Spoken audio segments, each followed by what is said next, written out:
All right. Okay. So I went and tried to listen to all of the groups. I did the best that I could to hear what everyone was saying. So what I'm going to do is just try to go through some of the things that were brought up that I think are important to think about.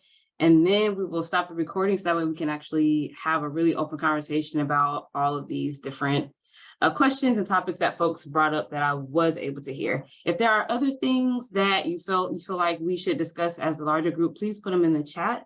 So that way I can make sure that we actually address whatever other things came up that I missed. So the first thing that I heard about was the role of the IRB. And I really think that that is going to depend on where you are located, right? And also like how your IRB runs at your institution, because they all kind of operate a little differently. And so the role of the IRB in these cases where we're using data that's hacked is just going to depend on how they operate. Someone asked about the legality of all of this. And the truth is, if you didn't purchase the data, but it was still freely available, like from the legal side of it, I believe you can still use the data.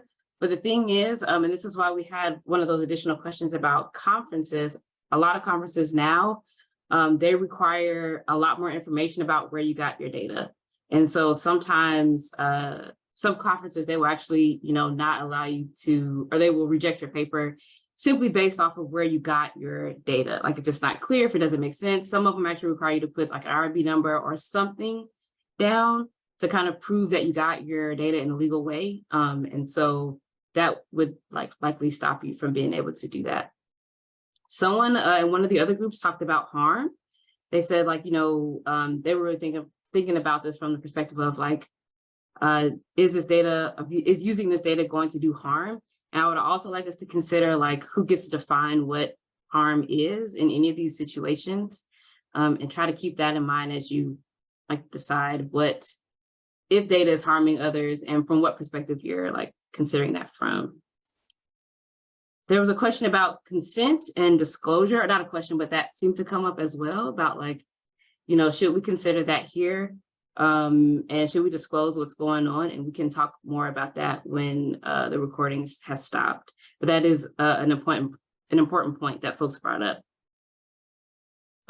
Then there were some other things that kind of, yes, thank you, Danette. Legal is also a state and country dependent. Yes.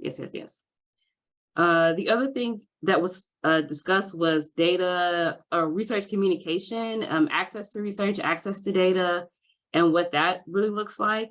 I do think that is also important to think about as we think about the ethics of information, right? So who actually even gets access to this type of information? So let's say, you don't want to use this this illegal data, or this illegally collected data, right? But are you in a country where maybe you may not actually be able to get access? And sometimes has nothing to do with the country that you're from, but the people who give the access, right? Maybe they just don't want to, work with any researchers in your area. So thinking about that. The other one was research communication, right? So how we actually communicate the results from this work, or even communicating how we collected data. And I think those were some of the main things that came up that I think were really, really good and interesting to hear. I'm just going to check the chat to see if there was anything else that I think that folks thought might be important.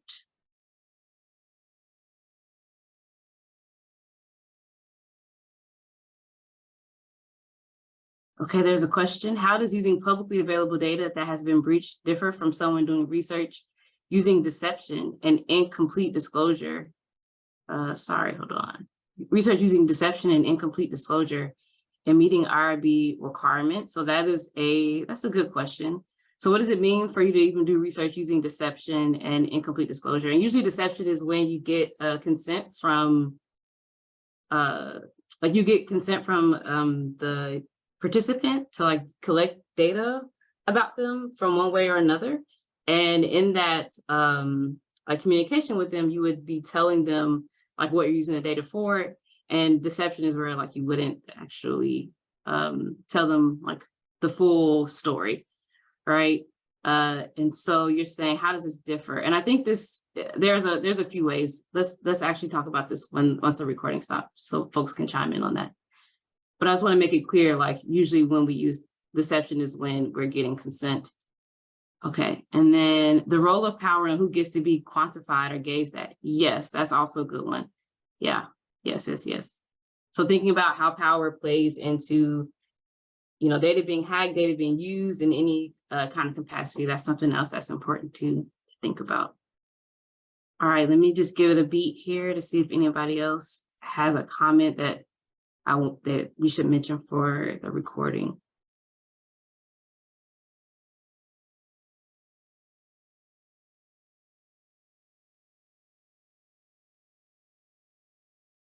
Okay. If possible, can we stop the recording?